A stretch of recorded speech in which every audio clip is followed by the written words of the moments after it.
Salam sejahtera bagi keluarga Kristen yang terkasih, dimanapun saudara berada. Salam jumpa dalam santapan harian keluarga Kristen di hari ini.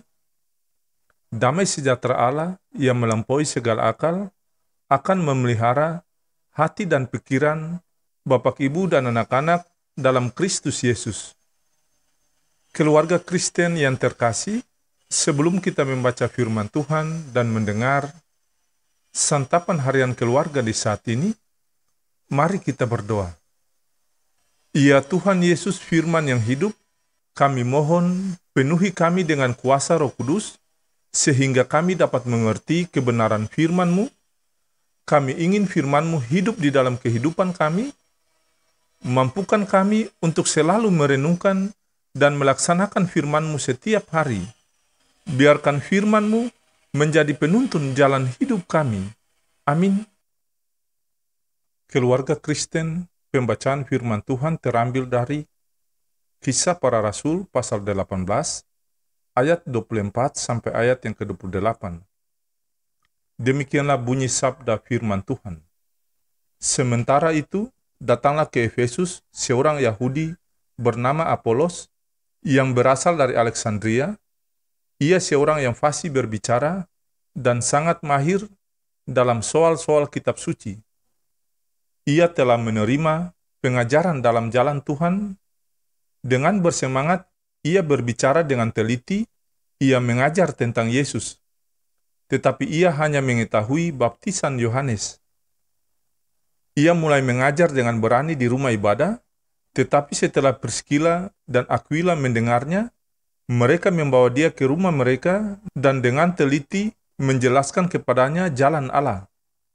Karena Apolos ingin menyeberang ke Akhaya, saudara-saudara di Efesus mengirim surat kepada murid-murid di situ supaya mereka menyambut dia. Setibanya di Akhaya, maka ia oleh kasih karunia Allah menjadi seorang yang sangat berguna bagi orang-orang yang percaya.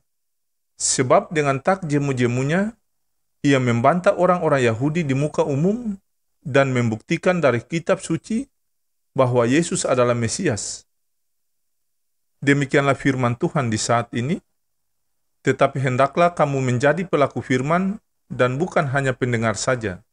Sebab jika tidak demikian, kamu menipu diri sendiri. Amin.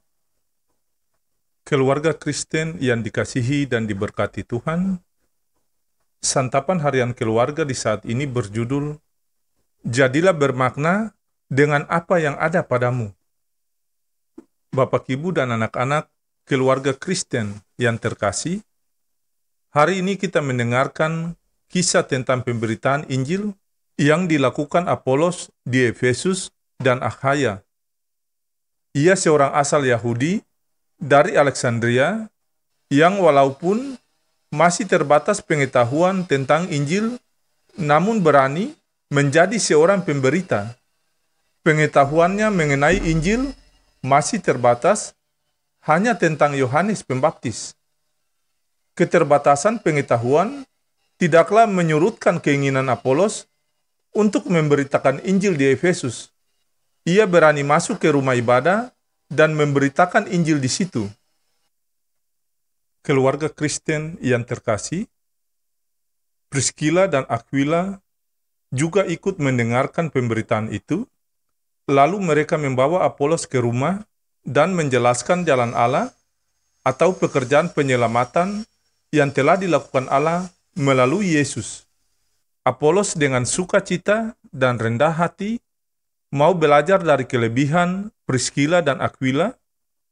Priscilla dan Aquila rela membagi pengetahuan mereka kepada Apolos.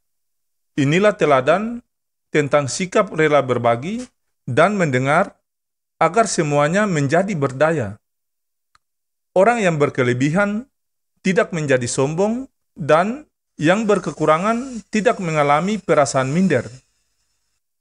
Keluarga Kristen yang dikasihi dan diberkati Tuhan, pekerjaan pemberitaan Injil terus dikaryakan Apolos. Dari Efesus ia berangkat ke Akhaya. Pengalaman di Efesus memperkaya Apolos untuk terus bermakna setibanya di Akhaya. Ia menjadi seorang yang sangat berguna bagi orang percaya di situ dan terus membantah orang Yahudi serta membuktikan bahwa Yesus adalah Mesias.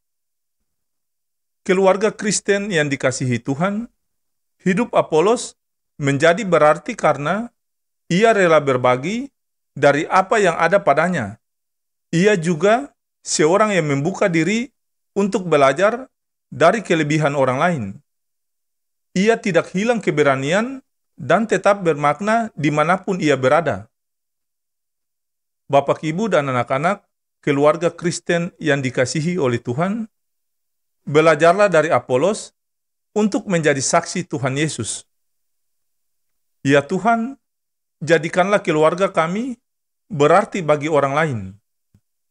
Allah sumber segala kasih karunia yang telah memanggil kamu dalam Kristus kepada kemuliaan yang kekal, akan melengkapi, meneguhkan, menguatkan, dan mengokohkan kamu, kasih karunia dan damai sejahtera dari Allah Bapa kita, dan dari Tuhan Yesus Kristus menyertai kamu. Amin.